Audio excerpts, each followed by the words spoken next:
Magandang araw sa inyo mga Whitey friends. I hope you are all doing well like I do. Eto, luto naman tayo nitong ginisang pechay. Puro kasi karne na nakakain ko rito eh. Puro protein. Nagagawa naman tayo ng fiber.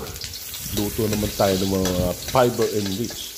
Eto, sinimulan ko na sa paglagay ng mantika at isinunod ang bawang o garlic.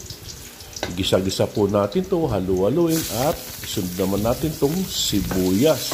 Okay, halo-halo uli hanggang sa kapag nakita na natin na nagki-crystal clear na tong sibuyas, isunod naman natin tong kamatis. Oo, ganun lang po kasimple ang ating pagluluto ngayon. Gisa-gisa na itong mga mamahal na pang-ricado na bawang, sibuyas at kamatis. Napakamahal na nitong mga ingredients na to rito sa Pinas. Hindi na siya bumaba, pati kamatis tumirik na rin. Okay, gisa-gisa, halo-halo natin to at maya-maya, ihulog na natin itong binating itlog o scrambled egg.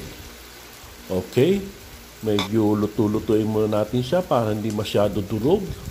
Maganda yung medyo may namumong itlog. At pagkatapos, haluin na natin. Okay, halo-halo para ma-even natin yung kanyang mga ricado. Halo-haluin natin to at isunod na po natin tong pechay.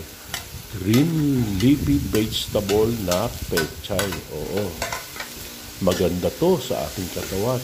Simple lang naman tong aking lulutuin. Gisadong lang po ito, pechay. Pero wag ka, napakaganda nito sa ating katawan. Lagyan na po natin ng asin at maya-maya isunod na rin po natin ang durog na paminta. Ayan lang po. Hindi po ako naglagay ng giniling na karne o tokwa. Simpleng gisadong pechay lamang ang aking ginawa. At lagyan po natin ng konting tubig para ma-steam po itong pechay.